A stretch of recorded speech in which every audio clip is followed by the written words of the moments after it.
Halo teman-teman, perkenalkan nama saya Fris Haringga Saputra dari kelas 6E dengan NIM 2386202176.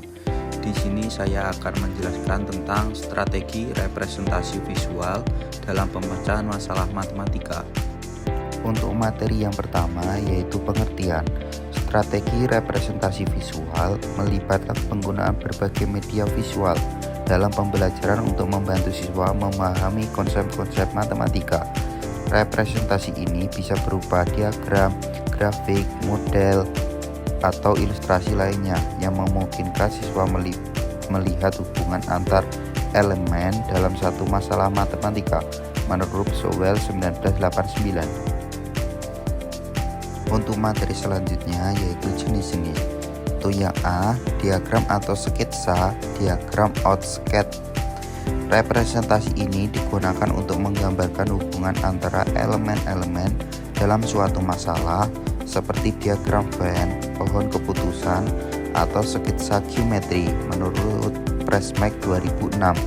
Yang B, tabel dan grafik, table of graphs.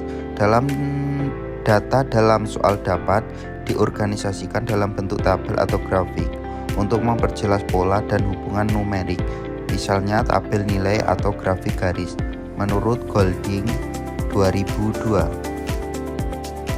Selanjutnya yang C, model konkret atau manipulatif, concrete or manipulative model. Penggunaan alat bantu fisik seperti blok angka, kartu, atau benda konkret lainnya dapat membantu siswa memahami masalah matematika yang abstrak menurut Fuson dan Briars 1990. Yang D, simbol atau notasi matematis, mathematical symbol annotation.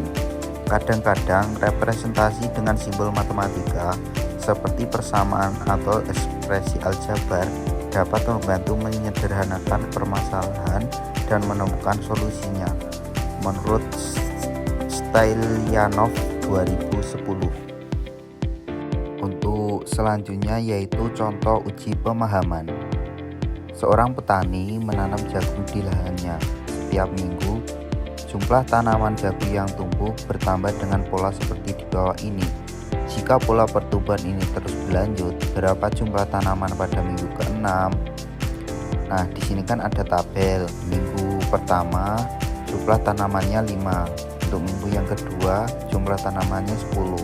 Untuk minggu yang ketiga jumlah tanamannya 20. Dan yang minggu keempat jumlah tanamannya 40. Nah, itu kan dari minggu pertama sampai minggu keempat itu kan jumlah tanamannya semakin meningkat. Selanjutnya uji pemahaman. Penyelesaian ini menggunakan representasi visual. Untuk langkah-langkahnya, yang pertama, representasikan pola pertumbuhan dalam bentuk tabel atau grafik. Yang kedua, amati pola angka 5, 10, 20, 40. Yang ketiga, perhatikan bahwa setiap angka merupakan hasil perkalian 2 dari angka sebelumnya. Misal 5 kali 2 itu hasilnya 10, 10 kali 2 hasilnya 20, 20 dikali 2 hasilnya 40. Selanjutnya kita lanjutkan sampai minggu ke-6, yaitu 40 dikali 2 sama dengan 80, dan kita lanjutkan lagi ke minggu yang ke-5, jadi 80 dikali 2 hasilnya 160. Nah, maka jawaban pada minggu ke-6 jumlah tanaman adalah 160 tanaman. Nah, materi selanjutnya penerapan dalam pembelajaran matematika. Yang pertama, pembelajaran berbasis masalah, problem based learning (PBL). Siswa diajak untuk menyelesaikan masalah dengan membuat representasi visual sebelum menentukan solusi menurut Milo Silver 2004. Yang kedua, pendekatan kontekstual. Representasi visual digunakan dalam konteks masalah nyata sehingga siswa dapat lebih memahami aplikasi matematika dalam kehidupan sehari-hari menurut Les et al. 1987. Yang ketiga, penggunaan teknologi dan perangkat lunak matematis.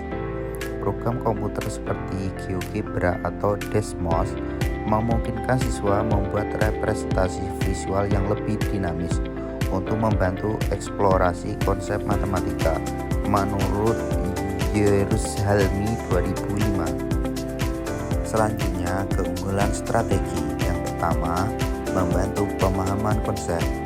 Membantu siswa menghubungkan konsep-konsep abstrak dengan bentuk yang lebih konkret. Yang kedua, meningkatkan keterampilan berpikir analitis. Memungkinkan siswa melihat pola dan hubungan suatu masalah. Yang ketiga, mempermudah komunikasi matematika, diagram dan grafik agar memudahkan siswa menjelaskan ide mereka kepada orang lain. Nah, itu tadi presentasi yang dapat saya sampaikan. Terima kasih.